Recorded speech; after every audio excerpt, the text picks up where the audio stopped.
Bismillahirrahmanirrahim. Alhamdulillah wassalatu wassalamu ala Rasulillah wala haula wala quwata illa billah. Rabbi shrah li sadri wa yassir li amri wahlul 'uqdatam min lisani yafqahu qawli. Kaum muslimin di mana saja kalian berada, alhamdulillah pagi ini kita diberi kesehatan, kenikmatan oleh Allah Subhanahu wa taala. Salawat serta salam mudah-mudahan tercurahkan kepada Rasulullah sallallahu alaihi wasallam. Menyikapi fenomena akhir-akhir ini, kita sangat disibukkan dengan satu virus yang disebut dengan virus corona. Dan setelah kita menyimak, memperhatikan, maka atas nama Yayasan Darul Fatah Bandar Lampung ada beberapa hal yang ingin kita sampaikan. Yang pertama, harus kita yakini seyakin-yakinnya bahwasanya penyakit ini pernah terjadi di zaman Umar bin Khattab, dan sebelumnya juga Rasulullah SAW telah memberikan rambu-rambu kepada kita. Yang ini menunjukkan bahwasanya Islam adalah agama yang betul-betul mengatur seluruh sisi kehidupan, tidak hanya ibadah kepada Allah Subhanahu wa taala, tidak hanya sholat, tidak hanya zakat dan seterusnya, tapi sampai bagaimana menanggulangi masalah penyakit, Islam mengajarkan. Salah satunya adalah hadis Rasulullah sallallahu alaihi wasallam. Beliau bersabda, "Idza sami'tumut ta'una bi ardi qaumin fala tadkhuluha, wa idza waqa'a bi ardi qaumin wa antum fiha fala takhruju minha." Apabila kalian mendengar ada penyakit ta'un berada di sebuah negeri, maka janganlah kalian memasukinya. Dan ketika penyakit ta'un itu ada di sebuah tempat dan kalian berada di dalamnya, maka hendaknya kalian jangan keluar. Ini sabda Rasulullah sallallahu alaihi wasallam 1400 tahun yang lalu sudah memberikan rambu-rambu kepada kita adanya yang namanya karantina. Kemudian yang kedua, juga pernah di zaman Umar bin Khattab penyakit ta'un mewabah di Palestina, di Amwas, maka terkenal dengan ta'un al-Amwas. Dan ta'un ini kaum muslimin itu jauh lebih parah dan lebih berat daripada corona. Siapa yang terkena ta'un di waktu pagi, kemudian badannya panas, sore bisa meninggal. Sore terkena, pagi bisa meninggal. Maka ketika penyakit ta'un ini menyebar di Palestina, Umar bin Khattab kemudian datang ke Palestina, dan begitu mau masuk ke Palestina, beliau diberitahu kalau ta'un sedang mewabah. Maka beliau minta musyawarah, minta pendapat kepada orang muhajirin, sahabat Ansor, kemudian terakhir dengan kaum muhajirin dan Ansor yang ikut dalam perang Badar. Kesimpulannya adalah Umar harus kembali lagi ke Madinah sebagai bentuk pencegahan. Maka beliau pindahnya dari Palestina atau tidak masuk ke Palestina adalah bentuk ikhtiar, bentuk mencari takdir yang terbaik. Maka beliau berkata, kami lari dari takdir untuk menuju takdir yang lain.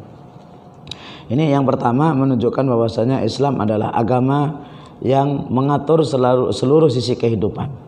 Kemudian yang kedua, kaum muslimin rahimakumullah, kita harus meyakini bahwasanya penyakit corona dan penyakit-penyakit yang lain, musibah yang lain itu sudah Allah Subhanahu wa taala tuliskan jauh sebelum ini terjadi.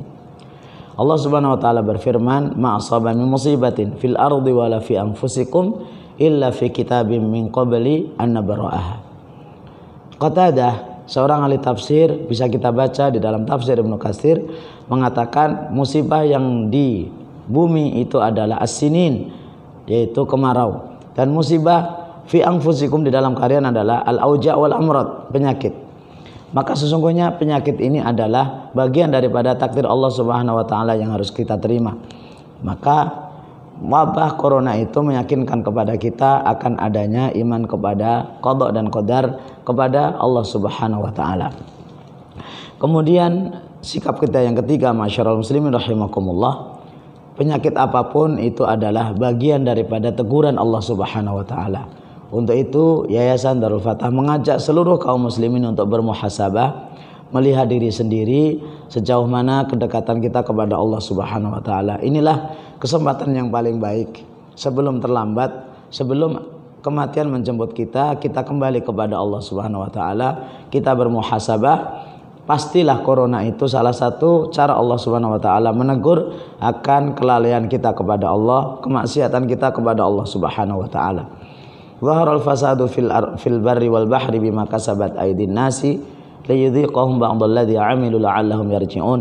Telah nampak kerusakan di muka bumi, kerusakan di laut akibat ulah manusia, agar Allah timpakan kepada mereka. Inilah visinya atau tujuannya, la'allahum yarji'un. Mudah-mudahan mereka kembali kepada Allah Subhanahu wa taala.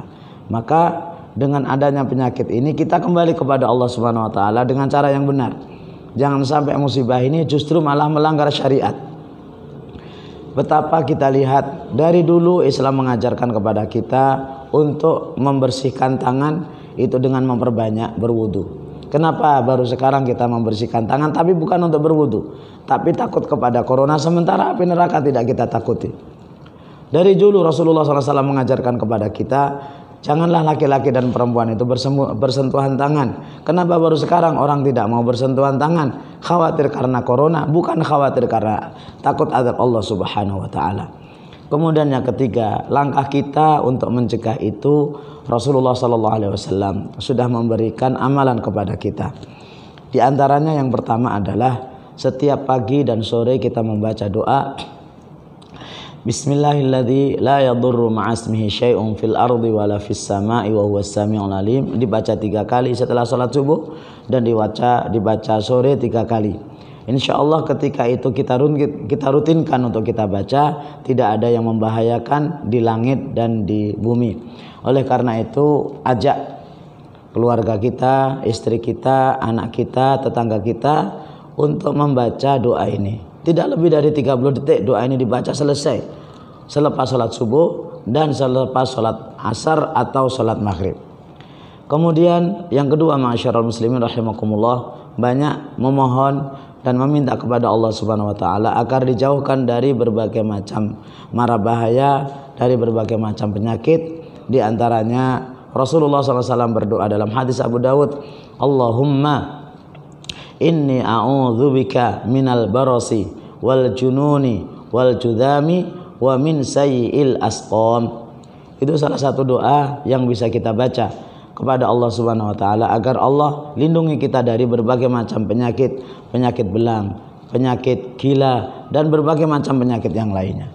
Kemudian yang kedua, ma'asyiral muslimin rahimakumullah, biasakan dalam kondisi berwudu. Baik kita mau sholat atau tidak sholat, baik para wanita yang sedang haid atau tidak haid, maka langgengkan wudu. Ketika batal kita cuci tangan, kemudian kita berwudu. Manfaatnya bukan hanya dari sisi kesehatan, banyak lagi manfaat daripada wudu. Di antaranya adalah Allah akan melindungi kita. Bahkan ketika kita tidur dalam keadaan berwudu, kemudian kita membolak-balikkan badan kita, maka malaikat yang menunggu kita mengatakan, Allahumma ighfir lahu fa innahu bata mutawaddian. Ya Allah, ampunilah dia karena dia tidur dalam keadaan berwudu. Kemudian yang ketiga, ma'asyiral muslimin rahimakumullah subhanahu wa taala, Yayasan Darul Fatah mengajak kita kepada semuanya untuk menjadikan salat dan sabar sebagai sarana meminta pertolongan kepada Allah Subhanahu wa taala. Wasta'inu bisabri wassalah, dan jadikanlah sabar dan salat itu sebagai penolong bagi kalian. Maka jangan kita sibuk membaca, melihat dan mencari berita tentang corona, tapi kemudian salat kita tinggalkan. Kemudian yang keempat, sebaik-baik doa dan sebaik-baik zikir, sebaik-baik ibadah untuk menanggulangi dan untuk mencegah penyakit ini diantaranya adalah membaca Al-Quran. Ulama salaf mengajarkan kepada kita membaca Al-Quran itu paling lambat khatam 1 bulan 1 kali. Itu artinya 1 hari itu kita baca Al-Quran 1 juz. Dan paling cepat itu adalah 3 hari khatam. Maka maksimalkan hidup kita, hari-hari kita itu dengan membaca Al-Quran. Kemudian Yayasan Darul Fatah mengajak kepada seluruh kaum muslimin yang mungkin hari-hari ini anak-anak kita sedang diliburkan, maka disinilah kesempatan paling baik orang tua berkumpul dengan anak-anaknya orang tua berkumpul dengan anak didiknya yang selama ini mungkin kita merasa kurang kumpulnya hari Sabtu dan hari Ahad, maka kurang lebih 14 hari ini manfaatkan semaksimal mungkin, khususnya kepada para bunda, kepada para ummahat, kepada para ibu, untuk mendampingi anak belajar Al-Quran dan rasakan bagaimana nikmatnya, bagaimana indahnya menjadi seorang guru bagi anaknya sendiri. Dampingi mereka membaca Al-Quran, dampingi mereka membaca buku. Ketika kita bisa menjelaskan, jelaskan. Ketika kita tidak bisa menjelaskan, kita bisa telepon guru kita untuk membimbingnya. Maka ini kesempatan yang paling baik dan sangat utama. Jangan lewatkan, dan mohon maaf, jangan bekali anak agar tenang di rumah dengan HP, dengan game. Itu jauh lebih membahayakan daripada virus corona. Anak-anak menghabiskan waktunya dengan game, sesuatu yang tidak bermanfaat. Ambil HP mereka, suruh mereka bisa tilawah Al-Quran, zikir, ke masjid, atau membaca buku-buku yang bermanfaat. Inilah himbauan dari Yayasan Darul Fatah Bantar Lampung. Mudah-mudahan bermanfaat dan mudah-mudahan Allah Subhanahu wa taala melindungi kita dari mara bahaya, melindungi kita dari berbagai macam penyakit, dan Allah segera angkat penyakit ini atas izinnya.